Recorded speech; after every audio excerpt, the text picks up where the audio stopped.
Hi everyone, I'm Natalie Conrad and I am on the Career Coffee Series Committee. So I'm happy to welcome you to this special event today on creating and energizing your personal advocacy network. This is part of the Career Coffee Series, which provides a forum to explore a wide range of career topics and hopefully refine and re-energize your career plan. This series offers a safe space for conversation, personal growth, and career networking as well. We're planning to have one more event this year in November, whether we are able to actually meet in person or virtually again.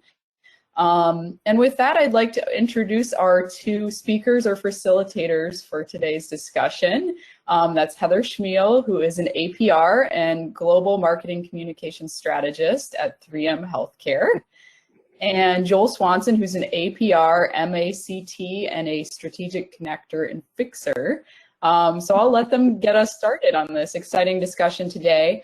I will ask just that you mute yourselves throughout the presentation. There'll be a couple spots for discussion as well, but feel free to use the chat window also if you think of questions.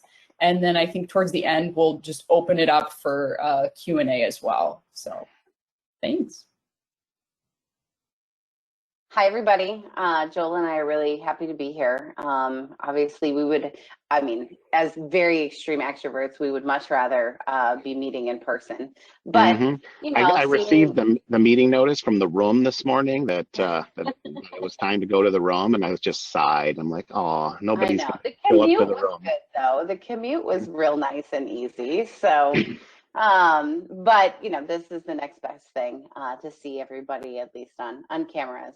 Lots of familiar faces that we're seeing this morning. So we're, I think Joel and I are going to share some information, but we really want this to be a discussion. I think I've been fortunate to host one of these coffees, I think last year, and the richness of the event really came from the discussion with everybody. So, I'm going to kick things off and share just a little bit of information and a point of view, and then I'll kick it over to Joel to kind of expand on what I share. So, but I wanted to make it a little bit interactive, and so if you can get out your phones and go to menti.com and put in this code. First, we want to just kind of see if people have a personal advisory network. If they don't, if you have pieces of it, or if you have no idea what a personal advisory network or personal advisory board is, we'll definitely be diving into that. But just kind of want to hear where people are at. So if you can take a minute. See an answers coming through. Looks like everybody kind of has some pieces. Some people have no idea, that's all right. We're going to dive into it. Awesome. So it looks like people have pieces of a personal advisory network. Awesome. So the next is we just want to hear what you guys want to learn today. We'll cover a variety of things, but I'm hoping we can hear a little bit around what you want to learn.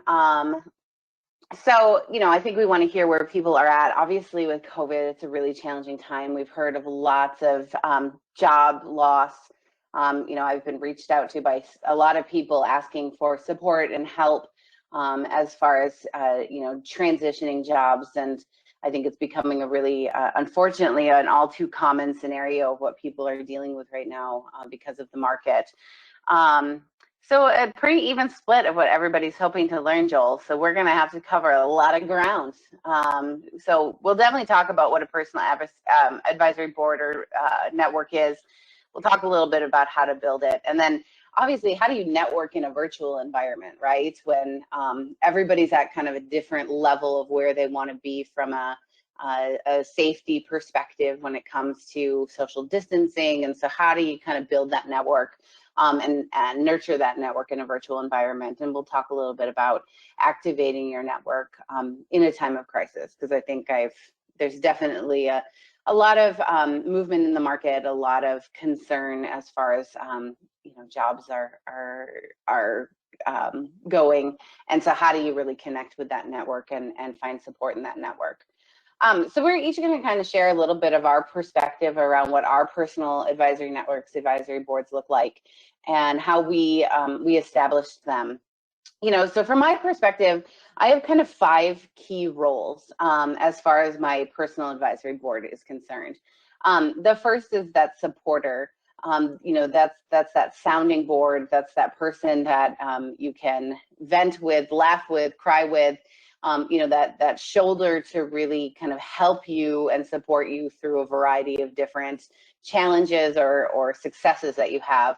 The second role that I have on my advisory board is what I call a connector, right? That's the person who can really connect you to people in the network. I like to call them the matchmaker, right? They can help you really find people that have specific skill sets that you're looking to maybe learn more about, or can help you find people in specific organizations that you're hoping to connect in with.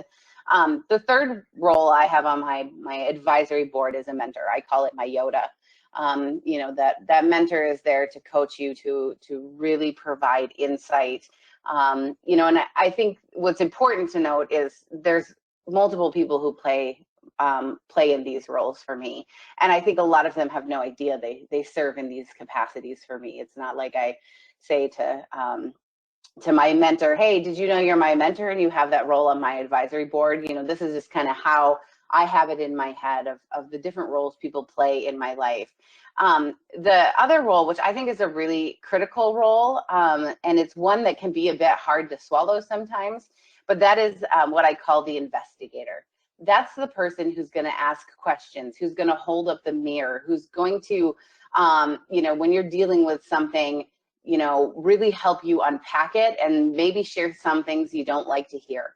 But they, I like to say they hold up the mirror for you to really see all sides of the situation and not just live it from your point of view. And so I think that's a really important role and a really important person you need to have, or people you need to have in your life that can be really honest with you and really direct with you. And the last role I have on my personal advisory board is an advocate. These are the people who are going to be your champions.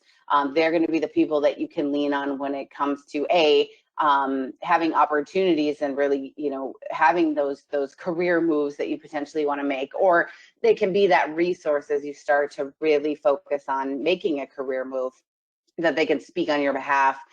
They know your skill set. More often, I think your advocates have worked directly with you, whether it's in a volunteer capacity or in a former job. They can really talk about your skill set, how you are as a professional, what you bring to the table, and advocate on your behalf. Why each of these roles I think are important. The supporters keep you sane, right? The supporters are there when things have gotten really tough. They're there when you're really frustrated, when you feel that you've lost faith in yourself, when you want to celebrate something.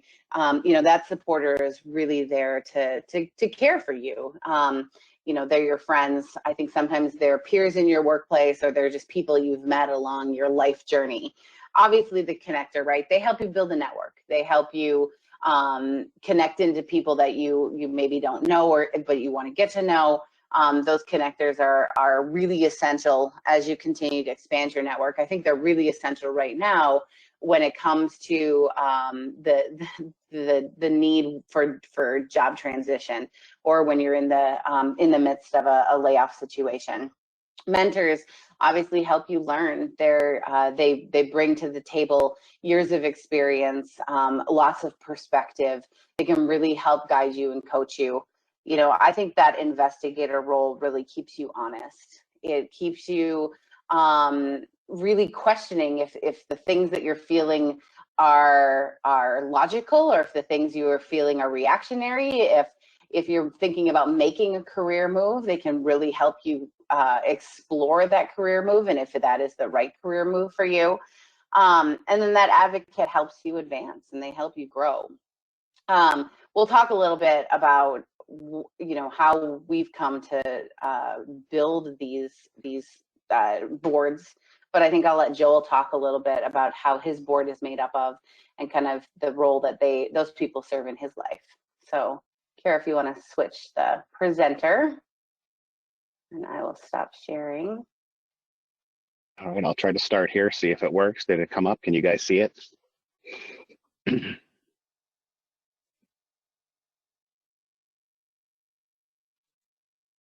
Is that a yes? You're good, Joel. It's up. All right, cool. So so I wanted to share with you sort of that step of, how do you identify those people in your life? How do you evaluate? In my mind, this is a little tool. I'd never mapped it out quite like this before, but for this presentation, this is kind of the process I go through, and came up with the acronym, the 5 people you meet who can power your career. So each one of them is one of the letters in the word power. And I like this as a self-reflection tool that I actually do ask myself these questions periodically in my career: is, do I have folks in each of these categories, that I'm reaching out to? Am I doing my part to stay with them? Is there an area that I want to identify? Is there something emerging in one of the areas that I want to talk through? And so tell a couple of my stories by way of illustrating these. And I think we can make this and Heather's available for folks, so you don't have to sit and try to copy every word on my slide. I wanted to make it a handy dandy sort of one-page reference. But the importance of networking in my career, I mean, networking has made all the difference. Some of you have heard me say some of this before, but going all the way back to the dark ages when I was in college, and we still laid out our school newspaper, using the blocks and the desks and manually, and we still used things like math to figure out our headline space and our column inches to lay out pages. And way back then, I remember even before I had made public relations a major for me, a professor, our John DeSanto, he's who the St. Cloud chapter is named after, kind of took a liking to me, and that was really my first sort of networking was with my professor, and spending extra time with him. But he encouraged me to meet other professionals, and actually brought me to meetings, to the PRSA meetings and things like that, and got me started. And I wouldn't have known where to begin otherwise if it wasn't for him. And one of the most important things I think he did for me was he put me in charge of an event, to bring some professionals up to St. Cloud. And I remember I got to sit down and work through an event and what to talk about with Deborah Ely and Tom Jolly and, a few folks like that. And I think Rose McKinney was one of them as well. And so then I was able to strike up, relationship with them and chat with them. And that kind of lit a fire for me as far as, as a young professional. I know we don't have a whole lot of those on the call today, but as a young professional, the value of as much as meeting some professionals was important to open doors and such, just helping me figure out what I wanted to do when I grew up in the profession was really important, to ask them all those informational interview questions around what do you do every day, and start to see where I saw myself. Because as you all know, our profession is so diverse. The titles are ridiculously diverse. You can, you could literally search. I actually did a search on one career site reference that one of the colleges that I've often spoke at uses, and for people in public relations or communications, there were 77 different job titles that you could look at, which is a little different than some professions like accounting or IT, where it's much more straightforward, the progression. And there's just so much you can do and specialize in with the skills that we develop. And because of that, I think it's even more important for when you're early in your career or at certain seminal points in your career, to just make sure that you're meeting with some of those folks who, what they're doing intrigues you, and you might want to make a bridge. And that's what's led me where my role now. I'm a chief marketing officer, chief communications officer role, basically both at the same time. And I wouldn't have been able to do that if I hadn't stopped and actually networked with some of those folks along the way, because that wasn't where my formal training was. So early in my career and throughout, it's made a big difference. And so I can go through some of the pieces here too as I tell the stories, but that's really some of those folks, the wise ones that you look up to, early in my career, and some of those folks who could do hiring, who could oversee What I would emphasize on this chart is, that like for peers, for example, I mean, it's those that you choose to keep. It's those that you build a trust relationship with. And I know I've had people who have interviewed with me in the past, will ask, well, I give them that advice and they say, well, I don't have anybody, or I don't have a good relationship with the people I work with. Well, that's where, there's nothing stopping you from creating your own new set of peers. And by that, I mean, be involved in PRSA, join a committee. One of my favorite, one of the most important probably career networking moment for me was when I was still young in my career. I served on several committees, and a couple of them with Barb Tabor, if you know her. And she, at one point, she was working at Blue Cross. She was going on maternity leave and decided that she was going to leave her job for good. And they couldn't find candidates they liked because we had worked on committees together, and it had been over a year since we had even talked to each other and worked together on something. She gave HR my name, and out of the blue, I'm interviewing, even though I wasn't looking for a job. So stories like that are really important, and it's because I made time to be involved in PRSA and do some of that work. And so that's I think that's a good example of some of those peers that you choose to keep, and you can find peers through volunteer work, through the professional organization. You can adopt other people's peers, whatever works to find some people that you connect with. And as Heather said, the ones that can serve the mirror role, or some of those roles where they keep you real. They're willing to tell you, what is it that you're undervaluing, underselling about yourself? What are your blind spots? The question that I like to ask, and this came from Jim Lukashevsky, is what would you consider me an expert on? What would you come to me to learn about? And I think that's a really good question to ask some of those folks. So those peers are really important. I'll move on to sort of the overseers, those who have led you. I've been blessed with some fantastic bosses over the years. I think you'll recognize at least a couple of those there, Rose being one. I learned most everything I know about agency life and how I was able to survive for a decade is due to Rose McKinney. She brought me to Risdall, and then when she left, I took over for her, but only because she took the time to equip me, to really know what to do. It's a very different thing doing PR, even doing strategic communications, and then suddenly also having to do client service and new business development and some of those kinds of things. So she was somebody that I leaned on heavily, as well as Eva Kaiser, as well as others that I came in contact there with. But Rose in particular, because she was in that boss role, there are things she needed from me, and we had a good enough relationship that she could tell me when I needed to step up and do things differently, or when I needed to stop being too Minnesota humble and Minnesota nice, and be okay promoting myself. I think that's probably one of the most important lessons I learned from Rose is it's okay to promote yourself. It's okay. You don't have to be overly Minnesota humble all the time. There's a time and place to stand up and say, no, I'm really good at this. I'm an expert on this. You should listen to me.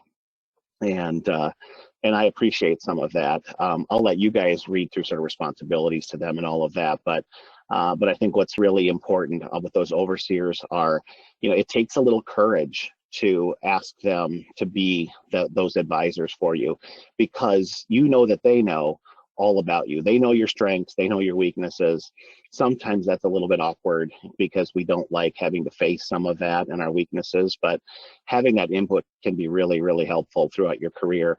And like I said, I've been blessed with pretty much everyone except one. I'll make one exception of my bosses that I've had. I'm still very close with and think the world of and lean on and come to. The wise ones piece comes in for me many points in my career. I can't say enough great things about those three individuals and many, many more that I have had the privilege to work with over the years. Couple of just quick stories. There was a time not too long ago where I found myself in between jobs trying to figure out what I wanted to do.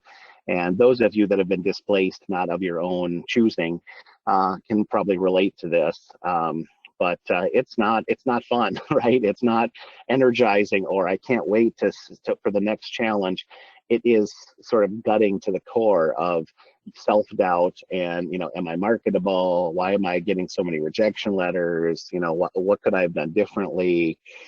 There's all these doubts that creep in, and this sort of narrative that comes into your head that can be really, it can lead to depression and anxiety and all these things. And not ashamed to admit, I was experiencing all of that and more at a point in my life. And Margaret Ann Hennon was one person who every week, sometimes more than once a week, she would call me. How are you doing? Are you taking care of yourself? Did you change your clothes today? I mean, little things like that, where she was pointing, as well as sending me tons of, how to do your resume, lead job leads, those kinds of things. But just the fact that she cared enough to call me so regularly and just make sure I was taking care of myself and reminding me that you're really good at what you do. I know, I've worked with you on things. I know you're really good. You're going to be fine. That kind of encouragement at the time where I needed it most just meant so much to me. And having people in your life like that who, are farther ahead in the career path and can see what you can become, I think is really important too. And developing a relationship with them. Jim Lukaszewski is another one who I had the privilege of working with at Risdal for a number of years, and our practices were kind of joined, and we supported each other and learned a ton from him, not even on PR and crisis, but on leadership. He's somebody whose writings and who I still, in fact, it's just yesterday we were on the phone talking and asking some questions, and I was picking his brain on some things that were going on with my staff and how to handle them, because he's counseled leaders for 50 years now, in all kinds of settings, and just amazing the kind of wisdom that comes from that, and the truth that they can speak into a situation that you wouldn't think of yourself. And so I'm a big fan of some of those folks, and where you can get them and get access to them. And what's interesting is that all three of those individuals and many more that I know, they're super approachable. They're happy to give back and help, and they want to do that. So. And I think that's like a little secret, right? Is people want to help other people in this absolutely market. I think the interesting thing about the Twin Cities is it's a big little market. Like, there are so many people who are connected to each other, and it can take just a couple conversations to find an inroad to specific places. And I think that's what's so powerful about the community. When I was running the Alphabet Bash, to watch these connections that existed in this town and watch the willingness of people to help was really awesome, right? I think that's a really unique part of this market, is how supportive people are in this market. And I think one thing that everybody seems to forget, we've all looked for jobs. We've all made career transitions.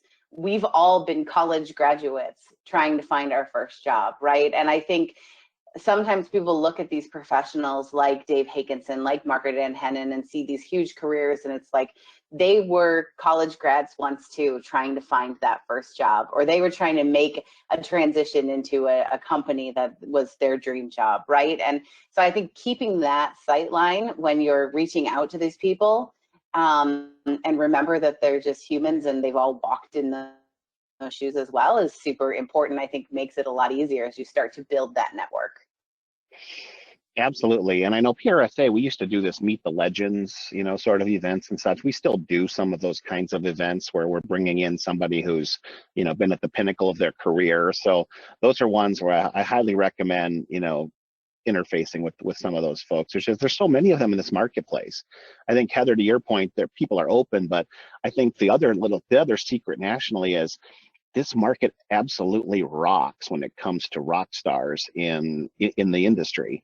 And when it comes to the PRSA National, or when it just comes to national awards and advertising, PR, marketing, this marketplace, the Twin Cities right here, does well above, we punch well above our weight class when it comes to the impact of things happening around the country here. And there are some just phenomenally nationally known important people right here in this market. And and they're accessible. So yeah, so I'm a big fan of some of them. If you want more, the one thing I would say, and Rose McKinney would make sure that I got this in somehow, she'll probably quiz me on it later, is make sure you do a handwritten thank you note when you meet with that group in particular. She's a big fan of those, and I am too. I think in today's world where it's so easy to email, a thoughtful handwritten note goes a long way. So I won't tell a ton of stories on the expert piece, but you'll see some of the folks there. That's another area where I think it's useful to sometimes take stock of, what do I want to learn? What do I want to know that I don't know today? And meet with some people who do that. Most of you have probably heard my Dave Hakinson story. When I was young in my career, he sat down and helped me in the new role create a public or media relations plan for where I was working, and he even paid for lunch. And so I like to tell that story because, you know, I was all of 3 years into my career, and here he is for free, spending an entire afternoon with me, you know, helping me map out best practices and what I should do, because at the time, you know, he was the media relations guru at Padilla, and I think I remember the media used to do these surveys of, and he was voted the most trusted PR person in the market at one point, way back when. And so people like that. The next person there, I'll just give a shout out to. Vivian Jenkins Nelson is an important person in our industry, even though you might not know who she is. And I say that because when it comes to, and all the more important these days, when it comes to things like racial reconciliation and some of the unrest happening now, she's been fighting that fight since the 60s. And she's local, she's in Minneapolis. She actually created back in the 90s the first style guide for interrace and priority populations like that. And if you haven't talked to her or met with her, she's just a fantastic resource. And she's one of those people that has impacted my life on that topic more than anyone. And so if you're ready for some real conversations, she's great. And she's a communicator. I mean, she's a communications professional. That's what she does. A lot of public policy kind of work, but and research work over the years, but she understands how we think, you know, and what we're doing, and the importance of our role. And so she's just a great resource. So I think that's the importance of the expert piece. I think an important question to ask on the expert piece too is, how can I return the favor? You know, so what is it that I'm an expert on, you know, that someone else can come to me for? And make sure that when it comes to your LinkedIn profile, when it comes to how you introduce yourself, that you highlight some of that. There are things that I would go to certain individuals for because I know that they're an expert in that. You know, for example, when I was at Rizdal, I mean, I became friends quickly with Josh Dames, who really started the digital marketing, the search optimization practice, and he's one of the first people in this whole marketplace to do any of that work, and just an incredible thought leader who stays up on the industry. And you know, I learned enough that I can go to a place to where my current employer, Affinity Plus, and be able to talk the talk and start something from nothing because of what I learned from Josh. So it's amazing, those skills that, you know, once you get out of school, your skills are almost immediately outdated. So in our industry, so you know, I know I'm seeing Brant's face. I know Brant, he actually went back to school to learn all about the search optimization and become certified and integrate that into his practice. And you know, what a brilliant way to stay networked. Well, there was a time where there weren't even classes, right? And so Brant and I and others were learning directly from the people doing the work. And I think trying to find those emerging skills, those things that are coming next, and who's on the front edge of doing some of that work. Right now, things like automated marketing and database or data-driven marketing. You know, who are the people doing some of the important work, not just in channels, but in those strategic areas that are becoming more and more important to our practices. And how can I just, you know, learn some of what's going on in those industries from them? I think is critical. The last category, the rookies, and I know that the pictures of the people I put there, they're not rookies, but I knew them when they were. And some of that is about paying back, right? And being willing to be that person for someone, the others coming up. I would say I found in my career, there's a whole lot of value in me being active in that. and being intentional in that.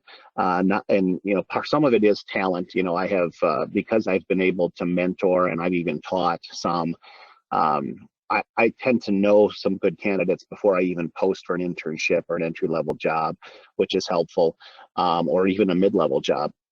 Or even a high-level job. I think Dave's still on. I haven't, Mr. Fulkins, but when I brought him to Risdal, it was because we knew each other through PRSA and other things too. And I knew how he worked. I knew what he could do. I knew he was the right kind of person. It was a pretty quick hiring process because of that. And so that kind of thing makes a difference too.